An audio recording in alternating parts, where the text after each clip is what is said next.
Hi, this is doctor Tarunika. Teeth అనేది మన బాడీలో చాలా ఇంపార్టెంట్ పార్ట్.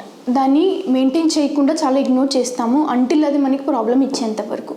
అలా కాకుండా మెయింటైన్ ఎలా చేసుకోవాలో చెప్తాను. ఫస్ట్ మనకి టీత్ అనేవి 2 టైప్స్ ఆఫ్ టీత్ ఉంటాయి. ఒకటి మిల్క్ టీత్, ఇంకా పర్మనెంట్ టీత్. మిల్క్ టీత్ అనేది 5 to 6 months నుంచి 3 to 3.5 years వరకు వస్తుంది. పర్మనెంట్ టీత్ అనేది 5 to 6 years నుంచి 13 నుంచి 14 years వరకు వస్తుంది. ఈ టైంలో మనము డాక్టర్ దగ్గర రెగ్యులర్గా చెకప్ వెళ్తే ఏమన్నా క్యావిటీస్ కానీ లేదా ఏదైనా ఇన్ఫెక్షన్స్ ఉంటే అప్పుడే చూసి క్లియర్ చేసి చెప్తారు.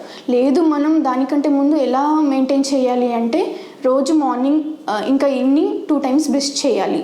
మార్నింగ్ ఏం తినకముందు నైట్ బిఫోర్ బెడ్ బ్రష్ చేసుకోవాలి. రెగ్యులర్గా పేషెంట్స్ మనకి ఏ పేస్ట్ యూజ్ చేయాలని అడుగుతారు. ఏ పేస్ట్ని యూజ్ చేయొచ్చు, మెడికేటెడ్ పేస్ట్ తప్ప, అది కూడా డెంటిస్ట్ అడ్వైస్ చేసినప్పుడు యూజ్ చేయొచ్చు. తర్వాత టూత్ బ్రష్ అనేది సాఫ్ట్ కానీ అల్ట్రా సాఫ్ట్ బ్రష్ కానీ యూజ్ చేయాలి. 3 monthsకి ఒకసారి ఈ బ్రష్ చేంజ్ చేస్తూ ఉండాలి. తర్వాత ఎవ్రీ 6 monthsకి డెంటల్ చెకప్కి వెళ్తే మనకి ఏదైనా ప్రాబ్లం ఉంటే డాక్టర్ చెప్పి క్లియర్ చేస్తారు.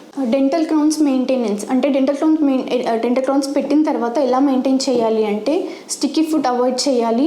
బ్రష్ ఇంకా ఫ్లాస్ చేస్తూ ఉండాలి. స్టిక్కీ ఫుడ్స్ అంటే చాక్లెట్స్ కానీ లేకపోతే చింగమ్స్ కానీ ఇంకా హార్డ్ ఐటమ్స్ కూడా అవాయిడ్ చేస్తూ ఉండాలి. హార్డ్ ఐటమ్స్ అంటే వాల్నట్స్ కానీ పిస్తా కానీ అవి అవాయిడ్ చేస్తూ ఉండాలి.